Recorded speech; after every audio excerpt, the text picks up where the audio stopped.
Hi పిల్లలు, అమ్మమ్మ కథలకు స్వాగతం. ఈరోజు మనం రాజైన వాడు అనే ఒక పాత చందమామ కథ చెప్పుకుందాం. అదేంటంటే అనగనగా ఒక ఊర్లో రాజన్న అనే ఒక బీద బాలుడు ఉన్నాడు అనమాట. వాడికి 10 సంవత్సరాలు. వాడికి తల్లి తండ్రి ఎవ్వరూ లేరు, చుట్టాలు ఎవ్వరూ లేరు, నాన్నవారు ఎవ్వరూ లేరనమాట. అతను ఈ పిల్లవాడు ఏం చేసేవాడు, ఈ ఒక కాపు దగ్గర గొడ్ల కాపరిగా పనిచేసేవాడు అనమాట. అయితే ఈ కాపు భార్య వాళ్ళు తమాను వాళ్ళల్లో వాళ్ళు దెబ్బలాడుకుంటూ ఉండేవారనమాట.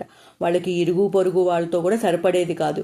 ఇరుగు పొరుగు వాళ్ళతో కూడా ఎప్పుడూ దెబ్బలాట పెట్టుకుంటూనే ఉండేవారనమాట. వాళ్ళకి పిల్లలు లేరు.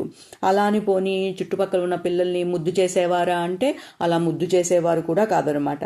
వాళ్ళకి ఆ పిల్లల్ని కూడా విసుక్కుంటూ ఉండేవారు, వాళ్ళని కూడా తిడుతూ ఉండేవారు అనమాట. వాళ్ళకి పిల్లల్ని ముద్దు చేయటం కూడా తెలిసేది కాదనమాట. ఎక్కువగా ఈ రాజన్న వీళ్ళ గొడ్ల కాపరి ఉన్నాడు కదా, ఎక్కువగా వాడిని తిడుతూ ఉండేవారు, వాడిని కొడుతూ ఉండేవారు అనమాట. అయితే ఒకసారి ఏమవుతుందంటే అది రోహిణీ కార్తె అనమాట. మంచి వేసవకాలం, ఎండ బాగా ఉంటుంది, వేడి గాలి వీస్తూ ఉంటుంది అనమాట. అయినా కూడా పశువుల్ని మేతకు తీసుకురావాలి కదా. ఈ రాజన్న ఏం చేస్తాడు, ఆ పశువులన్నీ తీసుకొని వాటిని మేతకి తీసుకెళ్తాడనమాట. తీసుకెళ్ళి ఒక తుమ్మ చెట్లు అవన్నీ ఉంటాయి కదా, అట్లాంటి ప్లేస్ దగ్గరికి తీసుకెళ్ళి అక్కడ వాటిని వదిలేసి అక్కడ ఉన్న ఒక గుబూరుగా పెరిగిన ఒక తుమ్మ చెట్టు మధ్యలోను కూర్చొని వాడు పాపం వాడి కష్టాలన్నీ తలుచుకొని ఏడుస్తూ ఉంటాడనమాట. నాకు ఎవ్వరూ లేరు, ఇదేంటి గొడ్ల కాపరి పని చేయాల్సి వస్తుంది నాకు, అయినా సరే ఎంత పని చేసినా సరే అమ్మగారు అయ్యగారు నన్ను అస్తమాను తిడుతూ ఉంటారు, కొడుతూ ఉంటారు, సరిగ్గా తిండి కూడా పెట్టరు అని చెప్పి వాడు బాధపడుతూ ఉంటాడనమాట. వాడు ఆ రోజు ఏం చేస్తాడు, ఆమె ఏదో జావ ఇస్తుంది, ఆ జావ ఇంత తాగేసేసి ఈ పశువుల్ని తీసుకొని మేతకు తోలుకొని వస్తాడు కదా. పాపం వాడికి నీరసంగా కూడా ఉంటుందన్నమాట. మిట్ట మధ్యాహ్నం అయిపోతుంది, వాడికి ఆకలి వేస్తూ ఉంటుంది. కానీ ఏం చేస్తాడు పాపం, వాడికి ఏం తినడానికి ఏమీ ఉండదన్నమాట. అలాగే వాళ్ళ యజమాని తిట్టిన తిట్లు అవి తలుచుకుంటూ బాధపడుతూ అలాగే ఆ చెట్టు కింద పడుకొని నిద్రపోతాడనమాట. నిద్రపోయి మళ్ళీ కొంచెం సేపటికి ఆకలి వేస్తూ ఉంటుంది కదా, మళ్ళీ లేచి కూర్చుంటాడనమాట. కూర్చునేటప్పటికి తీసుకొచ్చిన గొడ్లు ఆ పశువులు కూడా మేయటం మానేసేసి పాపం అవి కూడా వేసవకాలం కదా, దాహంతో పుతూ ఆ తుమ్మ చెట్టు దగ్గరికి వచ్చి అవి కూడా రెస్ట్ తీసుకుంటూ ఉంటాయి అన్నమాట. ఈ రాజన్నకు కూడా బాగా ఆకలి వేసేస్తూ ఉంటుంది, కళ్ళు బైర్లు కమ్ముతాయి. ఇంకా వాడు కూర్చుని చోటనే అలా కూర్చుండిపోతాడనమాట. కూర్చుండిపోయి కళ్ళు గట్టిగా మూసుకొని అలా కళ్ళు మూసుకొని కూర్చుంటాడనమాట. కూర్చునేటప్పటికి వాడికి కళ్ళు తెరిచి చూసేటప్పటికి ఎదురుగుండా ఏం కనిపిస్తుంది, ఒక చక్కటి చెప్పుల జత కనిపిస్తుంది అనమాట. కనిపించేటప్పటికి వాడికి ఆశ్చర్యం వేసి ఆ చెప్పుల్ని తీసుకుంటాడనమాట. తీసుకొని ఏం చేస్తాడు, తన కాళ్ళకి చెప్పులు ఉండవు కదా, కాళ్ళు కాలిపోతూ ఉంటాయి కదా, ఆ చెప్పులు వేసుకుంటాడనమాట. ఆ చెప్పులు వేసుకునేటప్పటికి వెంటనే వాడికి శరీరంలో ఏదో మార్పు వచ్చినట్టు అనిపిస్తుంది. ఆకలి అనిపించదు, అస్సలు ఆకలే వేయదు. తర్వాత వాడికి ఆ కాళ్ళు చేతులు వనకటము, ఈ కళ్ళు తిరగటము అవన్నీ తగ్గిపోయి చక్కగా ఎంతో ఆనందంగా ఉన్నట్టు అనిపిస్తుంది అనమాట. వాడికి అనిపించి ఏంటో ఇంత హాయిగా ఉంది అని చెప్పి వాడు ఏం చేస్తాడు, చుట్టూ ఒకసారి తిరిగి డ్యాన్స్ చేస్తాడనమాట. డ్యాన్స్ చేసి ఎంత బాగుందో, ఎంత హుషారుగా ఉన్నట్టు అనిపిస్తోంది నాకు అని అనుకుంటాడనమాట. అనుకొని ఏంటి అసలు ఆకలి కూడా వేయట్లేదు, నా బాధలన్నీ పోయినట్టు అనిపిస్తోంది నాకు, ఎంతో హాయిగా ఉంది అని వాడు సంతోషపడుతూ ఉంటాడనమాట. అయితేను ఈ సంతోషంలో వాడు డ్యాన్స్ చేస్తూ ఉంటే వాడికి హఠాత్తుగా ఏం వినిపిస్తుంది, ఎవరో చిన్న బాలుడు ఏడుస్తున్నట్టు వినిపిస్తుంది అనమాట. వినిపించేటప్పటికి అయ్యో ఎవరో చిన్న పిల్లాడు ఏడుస్తున్నాడు, నాకంటే చిన్న పిల్లాడు ఎవరో ఉన్నారు ఏడుస్తున్నాడు అని చెప్పి తిరిగి అటువైపు చూసేటప్పటికి అక్కడ ఒక 6 ఏళ్ల కుర్రవాడు నుంచొని ఏడుస్తూ వీడు తొడుకున్న చెప్పులు వేపే చూస్తూ ఏడుస్తూ నుంచుంటాడనమాట. నుంచుండేటప్పటికి ఈ రాజన్న అడుగుతాడు, ఎందుకు నాన్న, ఎందుకు ఏడుస్తున్నావు అని అడుగుతాడు. అడిగితే ఆ కుర్రవాడు ఏమంటాడంటే, ఆ చెప్పులు నావి, పొద్దున ఇక్కడ మర్చిపోయాను, పారేసుకున్నాను అని వాడు పాపం వెక్కి వెక్కి ఏడుస్తూ చెప్తాడనమాట. ఈ రాజన్నకి జాలి కలుగుతుంది పాపం. అయ్యో, ఈ చెప్పులు నాకెంత ఆనందం కలిగించాయి, అదేంటి ఆకలే వెయ్యట్లేదు అసలు నాకు, ఇవి అట్టే పెట్టేసుకుంటే బాగానే ఉంటుంది, కానీ అలా అట్టే పెట్టుకోకూడదు కదా నేను అని చెప్పి ఏం చేస్తాడు, వెంటనేను ఆ చెప్పుల్ని ఆ కుర్రవాడికి ఇచ్చేసి బుజ్జగిస్తాడనమాట. ఏడవకు ఏడవకు, నువ్వు ఈ చెప్పులు వేసుకుని మీ ఇంటికి వెళ్ళిపో అని చెప్పి ఈ రాజన్న ఆ చిన్న పిల్లవాడికి ఆ చెప్పులు ఇచ్చేస్తాడనమాట. ఇచ్చేస్తే ఇంకా ఆ పిల్లవాడు చక్కగా నవ్వుకుంటూ కేరింతలు కొట్టుకుంటూ చెప్పులు దొరికాయని వాడు ఆ చెప్పులు తొడుక్కుని ఇంటికి వెళ్ళిపోతాడు. అయితే చెప్పులు ఎప్పుడైతే ఈ రాజన్న వదిలేసేసాడో అప్పుడు మళ్ళీ వాడికి ఆకలి వేస్తున్నట్టు అనిపిస్తుంది, మళ్ళీ నీరసం వచ్చేస్తుంది, కళ్ళు తిరుగుతున్నట్టు అనిపిస్తుంది అనమాట. అనిపించి ఆ కుర్రవాడు వెళ్ళిపోయిన వైపు అలా దిగులుగా చూస్తూ ఉంటాడు ఈ రాజన్న.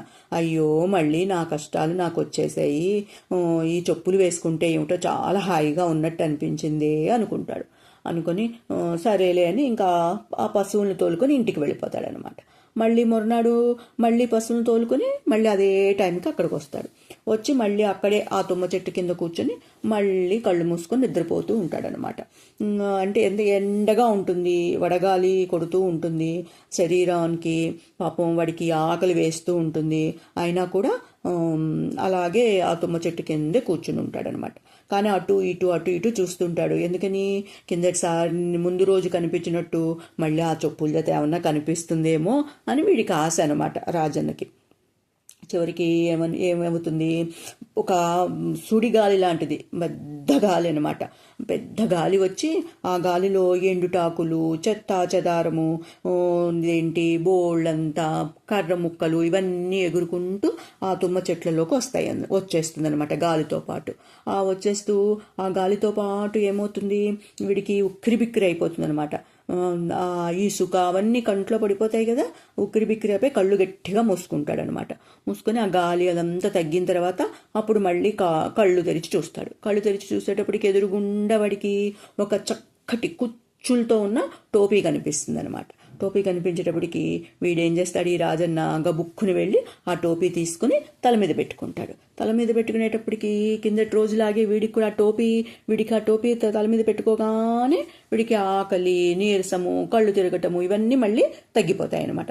తగ్గిపోయి మళ్ళీ వీడికి హుషారు వచ్చేస్తుంది. వీడు అనుకుంటాడు, ఓహోహో, నా అదృష్టం ఎంత బాగుంది, నిన్న నేనేమో చెప్పులు దొరికాయి కానీ పాపం మా పిల్లవాడు ఏడుస్తున్నాడని వాడికి ఇచ్చేశాను, నా అదృష్టం బాగుంది, ఇవాళ మళ్ళీ నాకు ఒక టోపీ దొరికింది, ఈ టోపీ వల్ల కూడా నాకు నిన్నట్లాగే అనిపిస్తోంది, ఎంతో హాయిగా ఉందని వాడు సంతోషంగా ఉంటాడనమాట. సంతోషంగా ఉండేటప్పటికి అంతలో వాడికి ఒక వృద్ధుడు వస్తాడనమాట.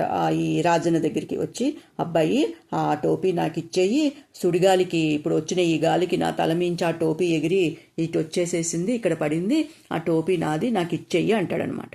అనేటప్పటికీ ఈ రాజన్నకి ఒక్క నిమిషం అనిపిస్తుంది, ఇద్దామా వద్దా, ఇస్తేనేమో ఇప్పుడు నాకున్న ఈ హాయి, ఈ ఆకలి, నీరసము అన్నీ తగ్గిపోయాయి కదా, అవన్నీ మళ్ళీ వచ్చేస్తాయి, ఇవ్వకపోతే పాపం వృద్ధుడు అతను ఎంత బాధపడతాడో ఏమిటోను, ఇవ్వకపోయినా అతను నన్ను ఏమీ చెయ్యలేడు, కానీ పాపం చాలా బాధపడతాడు కదా అతను అని చెప్పి, తప్పు అతనిది ఈ టోపీ, మనం అలా ఇవ్వకుండా ఉండకూడదని మళ్ళీ రాజన్న ఆలోచించుకొని ఏం చేస్తాడు, పాపం మళ్ళీ ఆ టోపీ తీసి ఆ వృద్ధుడికి, ఆ ముసలివాడికి ఇచ్చేస్తాడనమాట. ఇచ్చేసేటప్పటికి ఆ వృద్ధుడు ఆ టోపీ తీసుకుని చాలా సంతోషపడతాడనమాట. సంతోషపడి అంటాడు, ఒరే అబ్బాయి, నువ్వు చాలా మంచివాళ్ళ కనిపిస్తున్నావు, నీకేదన్నా నాకు మేలు చేయాలనిపిస్తుంది, నువ్వు ఒక 3 కోరికలు కోరుకో, నేను తీరుస్తాను అంటాడనమాట. అనేటప్పటికీ ఈ రాజన్న ఇంకొక ఆలోచన లేకుండా, అయితే నన్ను రాజకుమారుని చెయ్యండి అంటాడనమాట. అనేటప్పటికీ వృద్ధుడు సరే అంటాడు. అనేటప్పటికి అక్కడ ఒక పెద్ద రాజభవనం లాంటిది వచ్చేస్తుంది అనమాట. అయితే ఇంకో కోరిక కోరుకో అంటాడు. 3 కోరికలు కదా ముసలివాడు ఇస్తానన్నది, ఇంకో 2వ కోరిక, అది నాకు ఏం కావాలంటే 2వ కోరిక, మరి రాజభవనం ఇచ్చారు, మరి గుర్రం కూడా కావాలి కదా రాజుకి, గుర్రం మీద తప్ప ఇంకెక్కడికి దేని మీద తిరగడు కదా రాజు, మరి నాకు మంచి గుర్రాన్ని ఇవ్వండి అంటాడు రాజన్న. అనేటప్పటికీ ఈ వృద్ధుడు అంటాడు, సరే అది కూడా ఇస్తాను అంటాడనమాట. అనేటప్పటికీ సరే ఒక మంచి గుర్రం అక్కడ ప్రత్యక్షమవుతుంది. ప్రత్యక్షం అయ్యేటప్పటికీ ఈ వృద్ధుడు అంటాడు, దేంటి నీకు మూడో కోరికగా నీకు రాజుకి కావలసిన కిరీటము దుస్తులు అన్నీ ఇస్తాను అని చెప్పి అంటాడనమాట.